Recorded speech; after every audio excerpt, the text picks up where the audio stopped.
Welcome back to another episode of the Bradley University podcast. We are your hosts. I am Angie Cooksey. I serve as the Vice President for Enrollment Management, Marketing, and Communications. And I am Ben Jed, AVP of Marketing and Communications.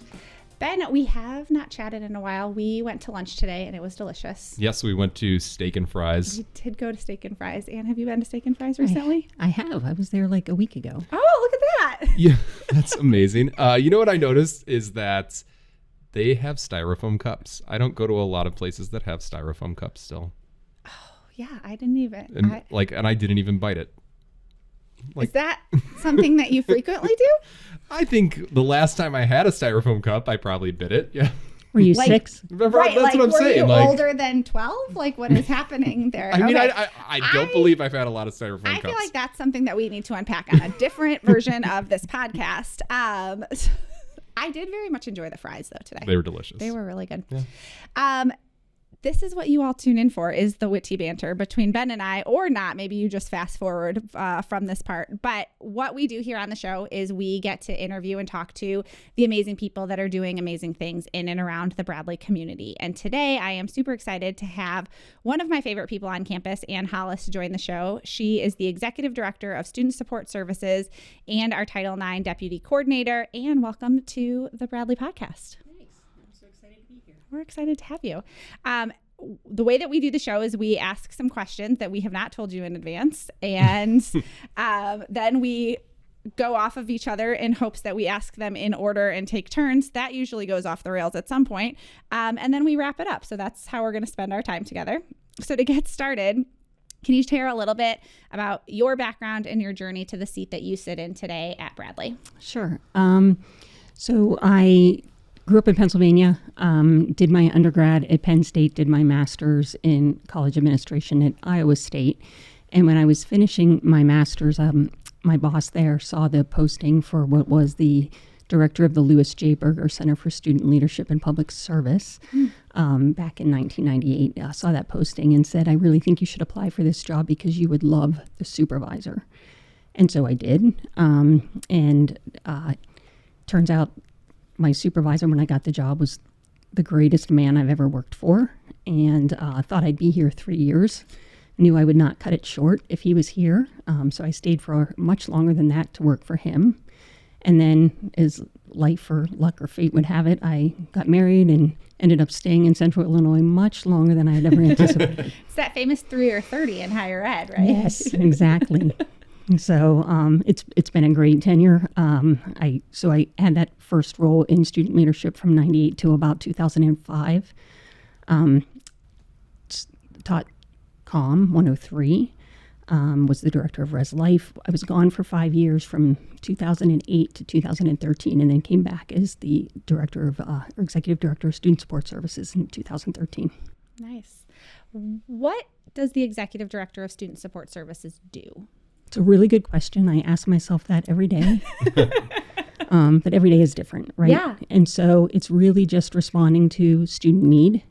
And sometimes it's crisis management, not in a counseling role, but more in a logistics role of helping students who have had a death in the family, like making sure they get home and they're safe, or students who are food insecure, making sure they have the resources and food that they need to, get through the next week. Sometimes it is serving on committees. Sometimes it is working with my own staff. It really just depends, but it's about being there to meet the students in whatever need that they have. As you were talking about that, the phrase that popped up into my head is that a lot of your job on this campus is to make sure that students are seen. Yeah, that's a good way to say it. Which feels like that feels so big. That's an amazing job. It is. And it is an honor to get to do it because, life can be hard. Yeah. And to know that I played even a small role in a situation that could have completely derailed a student's education, but because of the resources, the help, or, the support that myself or my team or anybody at Bradley was able to provide, if we can connect them to the right people and the right resources and help them overcome that and still go on to get their degree and be successful, to know that we played a small part in that is just so rewarding. Yeah. So you've been at Bradley for a little while. I just kicked the mic, so if you heard that, that was me. And you have Your family has come and through Bradley as well, right? What do you think makes Bradley unique? Oh, that's a good question.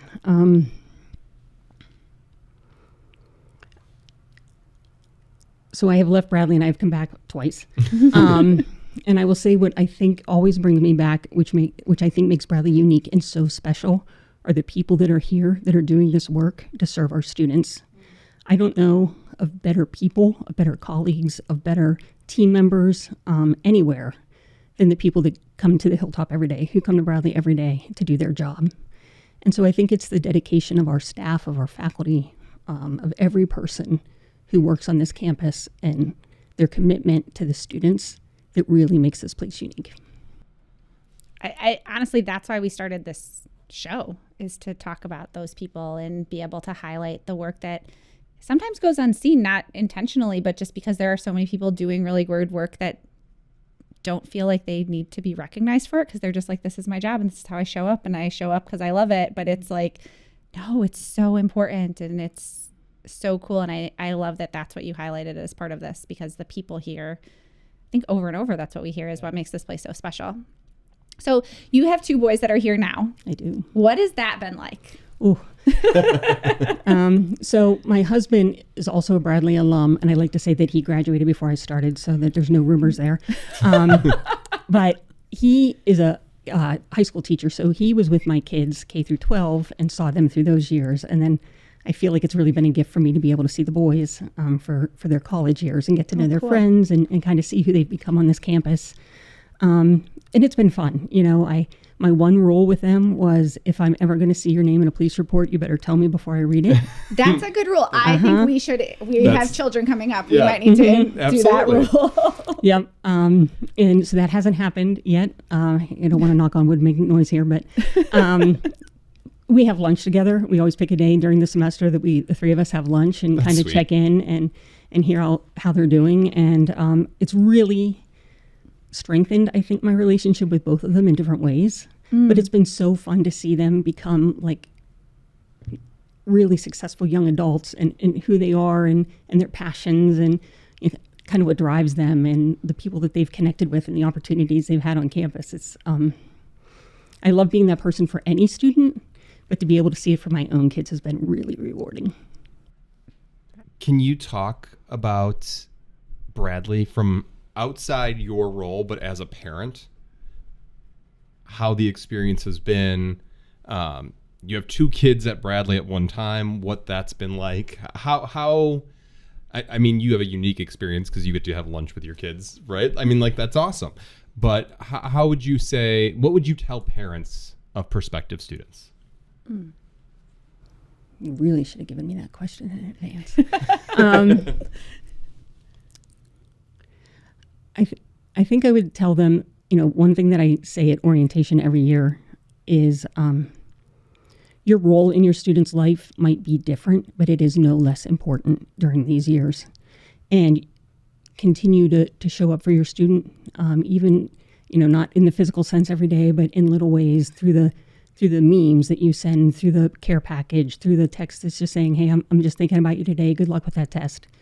Because even though those students come here or go wherever they're going, families are generally the safe place for them to fall when they need help. And they're still going to go back to that. And so, I think as parents, I still see my kids all the time, and it was still hard for me to let them go. I can't imagine what that is like for a parent who sees their kid go states away or hours away and to not have that connection, but trust in the job that you've done to raise these students who were admitted and clearly are successful and talented and have so much to offer. Trust in the job you've done. Let us partner with you, because we know that parents are really important partners on the student's journey to success, and continue to be that safe place for them to land when they struggle, because they're all going to struggle. And they need to know that it's okay and that you have their back and that we'll partner together to help them overcome it.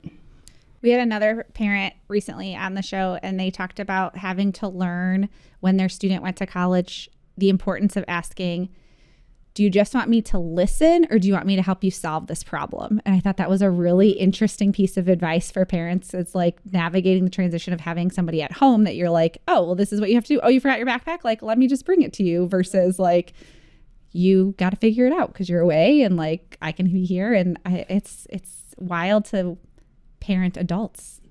It is.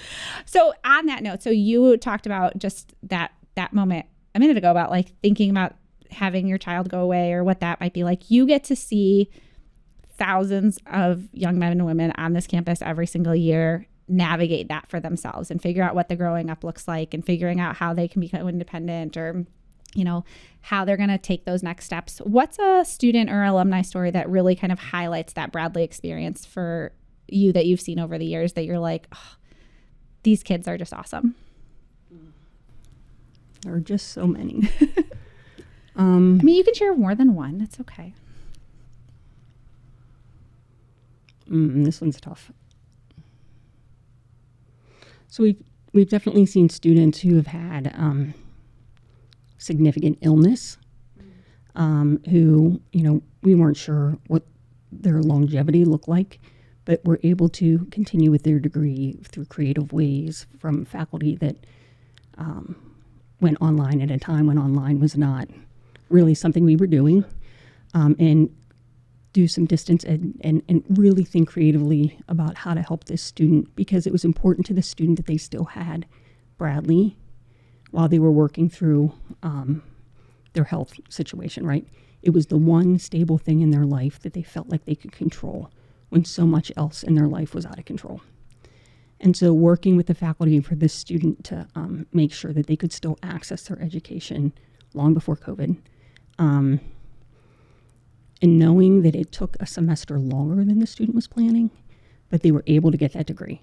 You know, they didn't have to step out completely. They were able to continue and work at a different pace, but still met all the requirements, and graduated and went into remission and are healthy, you know, and have a working very in a successful career, has a family, doing all of these things that they weren't even sure they were going to be able to graduate. And seeing like how, as campus, again, which makes us so unique, like we all rallied around this student to help them get through that and come back and be okay. There was another time early in my career where we had a student whose parents and a sibling were killed in a plane crash. And they were a senior, and coming together for that student and working with their support system here on campus and some of the organizations that they were involved with, making sure that they had what they needed so that they could deal with the grief and the loss and everything they were dealing with, but also have a path to continue here that was not going to be completely derailed. And so just some of those things, again, knowing that so many of our students just have these situations that could completely change the course of where they're going. And if we just think a little differently and creatively about the help we can provide, we can keep them on a path to success and not have this completely change the way their life plays out. Yeah, I mean the energy around the idea that the work we get to do literally changes somebody's life every single day is really big. And I'm so thankful for you to share those stories, because I think those are the things that people don't necessarily see every single day, because, right, there's amazing people like you who are behind the scenes really making sure that those students are moving through the paths, but they're being rallied around and they're being taken care of and they're successful and they're graduating, and that's the heart of who we are on this campus. And I think that's so special, and I'm really glad that you shared those stories. Well, and there's little ways that like people can help too. You know, it doesn't have to be these big situations, things, yeah. But there are little ways that we can make a difference and show up for students, and students can show up for each other every day. You know, so it doesn't have to be the big trauma, but just checking in with your peers. You know, saying, "Hey, I didn't see you in class. Is everything okay?" Like, just recognize, like, helping people be seen. Yeah, like you said earlier, like. And showing up for them in all sorts of ways can really make a difference. So it doesn't just have to be the staff on this campus. We all have the potential to do that. So I know there's a lot of different support services your office offers. Can you talk about how a student can request support? So the areas under student support services, we have disability services for students who need learning accommodations, whether it's long-term disability or temporary accommodations, tutoring, supplemental instruction through the Academic Success Center. Those are probably the two that students access the most. But for students who just tend to have a lot going on, so sometimes what we'll see is that a parent at home has lost a job. And so that has impacted the amount of money that they send. So the student picks up a second part-time job, and so they're working more. And so their working schedule keeps them from maybe getting to the dining hall when it's open. So they're not eating as much or eating as well as they need to. So they're getting sick and they're getting run down, and all of these things are happening. But if they could just connect with student support services, first floor assistant, myself, Molly, Kelly, anybody on that floor, David, Alyssa, Jen, or Moss Scholars, any of them, even if they don't work directly in the day-to-day of providing those resources, they would know that resources are available.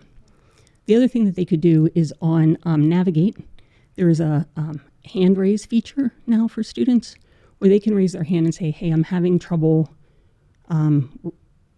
with finding the right resources to pay my bill. I have questions about my bill. I need help with a class, all of those kind of things. They can pinpoint the question or the topic that they have questions around and raise their hand, and then that'll be routed to the appropriate office, and we will follow up. So that's another way that students could do it. Or they could just email student support, and it'll come right to me, and we can figure out the best way to get them connected. I think tying that back to what you just said a minute ago about how as a campus we can provide support is that it's not always the student that has to raise their hand. If you're a faculty member, if you're a staff member, if you're somebody's roommate and you see something, like to just send that email to student support, or you don't have to know what the student needs help with, but just say like, hey, can somebody just check in? Like, I don't know, I just have a feeling. And I think that rallying around, if we all were better about doing that, then we can all take care of each other in a really great way. We get emails from faculty, staff all the time. That'll say, hey, student reached out and said they weren't going to class or couldn't come to class today because they have a family emergency. Can you just see if everything's okay? And we'll reach out and say, hey, I understand, you have something going on. What can we do? What other resources might you need? How long do you think you're going to be out? How can we help support you during this time? And so we do have people who are paying attention to that and helping us connect with those students. I love that. So we're going to flip it a little bit because one of the questions that we ask at the end of every show is to put you on the spot a little bit, because we have people come on and they talk about all the amazing things that are happening in and around campus, which is wonderful, but are sometimes reluctant a little bit to talk about their own self and their own role in that. And so what we want to ask you is, as we think about people making Bradley special, what are you unapologetically exceptional at, Ann Hollis? So I've listened to all your podcasts. So you knew this question was coming. I did. And do you two ever answer this question? Is my first question. We did it on our first episode. On the first episode? Yeah. Okay, we have to go back and listen to that one again. Yeah. Okay. I did know this was coming. You'd think I'd be prepared. So is it Bradley related or just in general? Anything. You can talk about anything. We've had all sorts of answers to this question. Okay. So we did talk about the great opportunity I have with my boys to be here. One thing people might not know is that I also have two daughters who both have Down syndrome and are on a different path in their journey and through life. And so I am a fierce advocate for people in marginalized groups and making sure that their rights and that they're respected and that they are given the opportunities that they deserve. So our girls are the first girls in our school district to be fully included, educated with their peers. One of them just finished high school fully included, is now in a transition program. And I will never be quiet when I see somebody being hurt through policy or words or systems that are not set up to support everybody. So that's probably what my biggest passion is.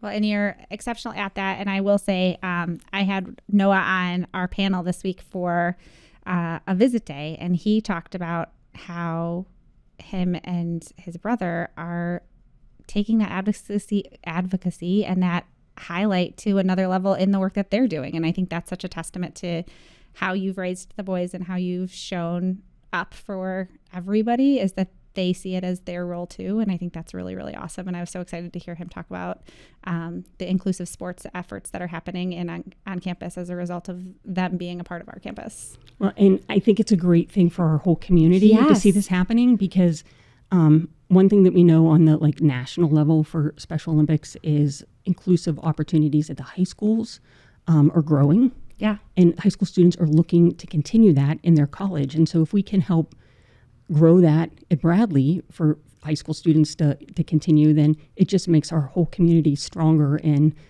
more appealing across the board. So we're excited about it. It's really, really cool. And I'm excited to watch it flourish and get involved with that. Is there anything you would like to share that we didn't ask you, or anything you'd like to add before we wrap up today?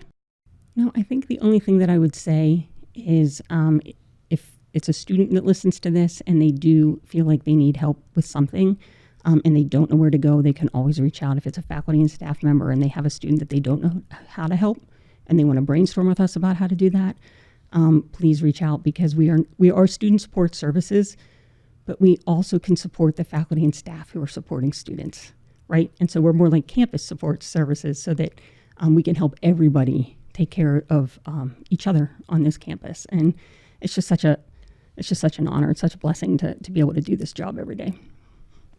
Ann Hollis, thank you so much for joining us today. This has been really great.